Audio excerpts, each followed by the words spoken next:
Hai semuanya, balik lagi sama aku Vira yang suka bincang-bincang.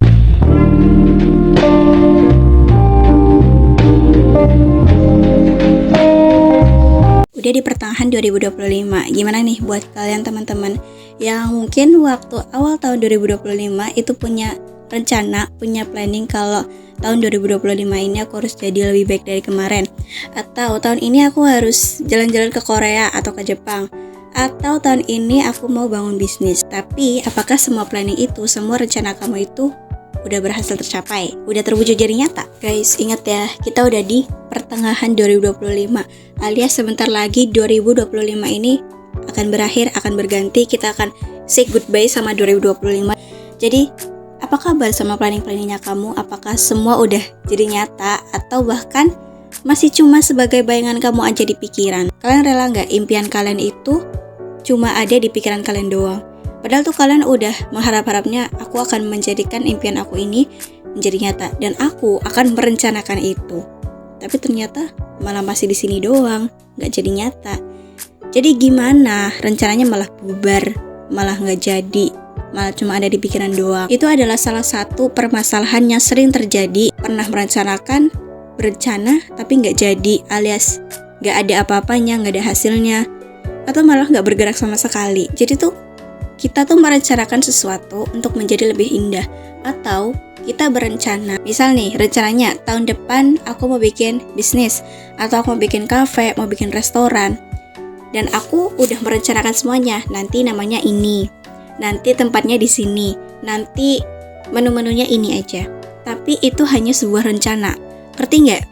Jadi kamu hanya membuat itu sebagai rencana tanpa adanya aksi nyata, tanpa adanya gerakan supaya rencana itu jadi nyata. Dan yaitu, rencana tanpa ada aksi nyata, tanpa ada gerakan, cuma jadi wacana doang. Nah, contoh yang sering banget kita temukan itu kayak kita diajak main sama teman kita. Misal nih, teman kita ngajak kita, guys, besok ke Curug yuk, atau guys besok ke kafe yuk. Terus kalian cuma harus bilang, oh ya oke. Itu kan bilangnya besok ya. Terus gak ada komunikasi apa-apa lagi tuh. Gak ada komunikasi kafenya mau di mana, gak ada komunikasi jam berapa, atau mau pakai dress code kah atau apa. Terus besoknya pas ditanya, guys hari ini jadikan ke kafe, malah yang lainnya, kata siapa ke kafe? Atau ada satu lagi yang nyaut, sorry ya gue gak bisa, gue sibuk. Nah karena itu gagal karena tanpa adanya komunikasi yang jelas, alias kalian tuh cuma guys besok ke kafe, oh iya oke gitu. Tapi tanpa adanya kita komunikasi jadinya kurang jelas gitu, karena kita nggak tahu kafenya di mana. Itu sama aja ibarat kita merencanakan sesuatu tanpa ada gerakan apapun, tanpa ada usaha apapun. Itu kayak begitu. Dan yang paling sering kita temukan yaitu kayak kita lagi berencana sama teman-teman kita mau main, tapi kita nggak ada komunikasi apapun, kita nggak ada gerakan mau cari tempat mainnya di mana, atau kita mau pakai dress code kah, kita mau berangkat bareng-bareng atau sendiri-sendiri kah gitu. Dan itu sebenarnya adalah salah satu tantangan ketika kita merencanakan sesuatu. Kalian pasti ngerasain, misal kalian merencanakan besok aku mau bersih-bersih rumah, atau besok aku mau beres-beres meja belajar aku, tapi nyatanya besoknya pas bangun, malah bangun siang, malah jadi mager, malah udahlah nggak jadi, besok lagi aja lah. Yaitu, itu sebenarnya adalah salah satu tantangan ketika kalian itu bikin sebuah rencana. Dan sebenarnya apa aja tantangan ketika kita bikin rencana? Yang pertama, malas. Ini tuh sering banget kita temukan. Paling sering. Dan aku juga pernah merasakan. Contohnya tuh kayak tadi, kayak kita mau beres-beres, kita mau ngapain besokannya, tapi kita gak ada upaya hari ini aku mau tidur gasik, aku mau tidur lebih awal. Besoknya malah bangun siang. Terus nggak jadi dia semuanya, terus jadinya malas. Melawan malas itu emang susah banget kan. Tapi kalau kita nggak melawan, semakin kita menanggapi malas itu, ya itu akan semakin bikin kita susah. Dan misalnya juga ketika kita pengen jadi ranking 1, tapi kita malas. Ranking 1 ini pertamanya itu adalah sebuah rencana. Oke, semester ini aku harus jadi ranking 1. Tapi tantangannya apa? Males. Kita males cari tips-tips di YouTube kah, di media sosial kah. Kita malas baca buku, kita malas gerak, kita malas dengerin materi. Ya apa jadinya? Cuma jadi wacana doang. Tantangan yang kedua itu adalah terlalu memperdulikan kritik orang lain, atau terlalu memperdulikan pandangan orang lain. Kita udah punya rencana, tapi malah kita lebih dulu memikirkan pandangan orang lain, memikirkan respon orang lain bakal kayak apa. Kira-kira teman aku bakal ngomongnya ya, cuma karena memikirkan pandangan orang lain, memikirkan komentar orang lain, respon orang lain, kita malah jadi takut, kita malah jadi mengganti rencana itu atau malah menghapus rencananya. Karena kita takut sama respon orang lain, kita lebih peduli sama respon orang lain daripada kita peduli sama usahanya kita, daripada kita peduli bahwa rencana inilah yang bikin aku senang. Kalau ini bikin aku senang, kenapa nggak aku lakuin? Kenapa malah justru aku lebih peduli dan lebih fokus sama komentar orang lain? Itu lebih capek loh kayak gitu. Dan apalagi ketika kamu udah bikin rencana, terus rencana itu sudah kamu wujudkan menjadi nyata, terus tibalah satu teman kamu atau ada orang lain yang komentar negatif atau komentar gak suka sama rencana kamu yang sekarang itu udah jadi nyata, atau malah justru sebelum rencana itu jadi nyata, kamu cerita nih sama teman kamu, guys, aku punya rencana gini. Tapi teman kamu lebih dulu ngasih kritik. Teman kamu bilang, nggak usah gitu, jelek. Tapi justru sebenarnya rencana itu bukan rencana bersama, alias rencana diri kamu sendiri yang akan bikin kamu bahagia. Tapi kamu udah dapat kritik duluan dari teman kamu, terus kamu memperdulikan itu dan nggak jadi dia merencanakannya, malah justru dihapus. Dan kamu menganggap bahwa semua rencana kamu ketika kamu cerita ke teman kamu selalu dianggap jelek, terlalu dikasih kritik, terus kamu malah bikin, udahlah nggak usah bikin apa-apa. Setiap gue cerita juga nggak pernah disetujui. Kalau kayak gitu, jangan oversharing. Kalau kamu punya rencana, tapi ketika kamu cerita ke teman kamu, berkali-kali dia kasih kritik, gak pernah dia kasih saran, gak pernah dia kasih support, gak usah cerita lagi sama dia. Itu ibarat lingkungan toksik. Kalau lingkungan toksik itu mengenai kita, bikin kita gak happy, semua rencana-rencana itu gagal. Dan sebenarnya, kritik, pendapat, komentar orang lain itu adalah sesuatu di luar kontrol kita. Dan yang bisa kita lakukan, dan yang memang seharusnya kita lakukan adalah yang bisa kita kontrol, yang bisa kita kendalikan. Tapi kalau sesuatu itu nggak bisa kita kendalikan, nggak bisa kita kontrol, di luar lingkaran kontrol kita, nggak usah kita lakuin. Contohnya apa? Pendapat orang lain. Kita nggak bisa mengendalikan pendapat orang lain. Kita nggak akan pernah tahu pendapat orang lain yang ini apa, yang itu apa, yang ini apa. Maka dari itu, ya udah jangan dengerin, nggak usah ngapa-ngapain. Tapi kalau di dalam lingkaran yang bisa kamu pedulikan, yang bisa kamu lakukan, yang bisa kamu kontrol, baru dilakukan. Tantangan yang ketiga, nggak tahu mulai dari mana. Merencanakan ini nanti akan seperti apa. Tapi kalian bingung.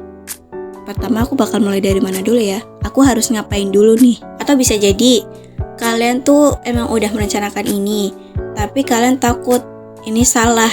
Jadi kalian bingung. Aku nggak ngerti sama konsepnya, aku nggak ngerti sama alurnya, jadi aku harus gimana ya? Kalau kamu nggak tahu mulai dari mana, kamu nggak tahu aku harus ngapain dulu, kalian bisa cari-cari tips-tipsnya di media sosial, di Instagram, di YouTube, itu banyak.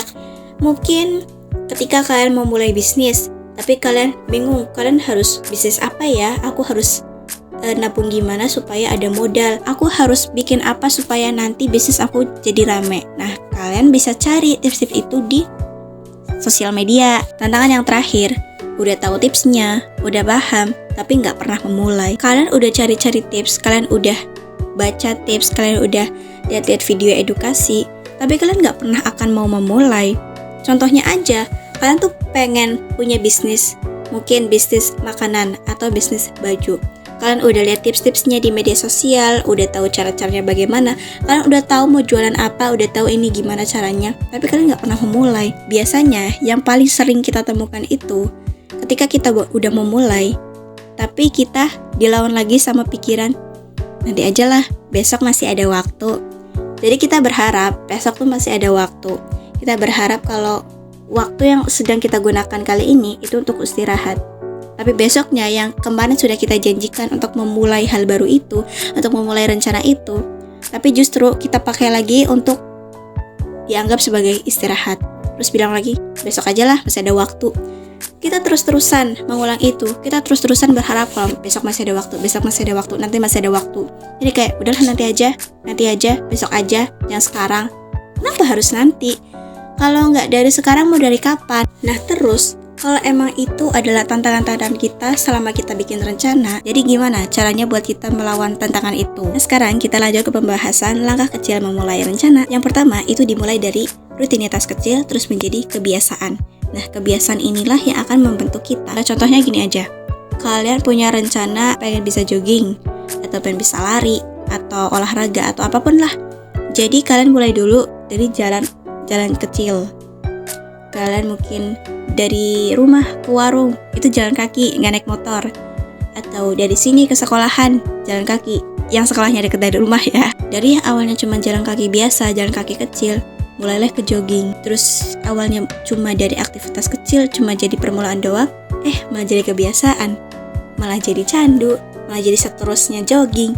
Dan itulah awal mula kalian memulai rencananya. Dan yang kedua, biasakan untuk menjadi disiplin. Biasakan diri kamu untuk fokus sama satu tujuan. Jangan lengah, jangan belok cuma karena kritik orang lain. Oke? Kalau kamu mau disiplin, kendalikan diri kamu, kendalikan tindakan, keinginan, dan kepuasanmu untuk mendapatkan hasil yang jauh lebih baik, hasil yang jauh lebih besar. Jadi contohnya aja gini, kalian tuh pengen beli laptop nih misalnya, kalian harus hemat dulu atau kalian harus nabung dulu. Tapi tantangan dalam menabung itu kan biasanya tantangan jajan, shopping, diajak jalan atau makan sama teman-teman. Dan kalau kita keluar, kita jajan, kan pasti duitnya juga keluar kan? Ya itulah tantangan nabungnya. Terus gimana caranya kita untuk mengendalikan diri? Ibarat misal kita lihat satu lipstick cakep banget, atau lip tint di media sosial cakep banget. Terus kita tahu sebenarnya kita punya banyak lipstick di rumah, tapi kita cuma kegoda sama lipstick yang lagi viral itu alias FOMO. Kita pengen beli nih, tapi sebenarnya kita tahu kalau itu tuh nggak penting-penting banget.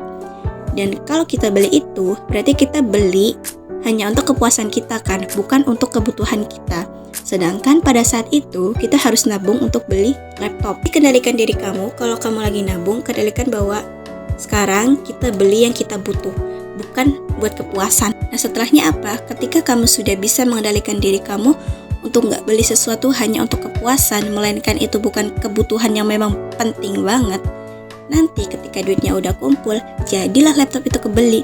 Malah justru yang rencana kamu cuma beli laptop yang A, kamu malah bisa beli laptop yang lebih mahal lagi dari apa yang kamu rencanakan. Hasilnya jadi lebih besar karena kamu bisa mengendalikan diri, bisa mengendalikan tindakan, bisa mengendalikan diri untuk nggak beli sesuatu yang sebenarnya itu nggak penting-penting banget. Jadi tuh disiplinmu hari ini akan berdampak di nanti, di masa depannya.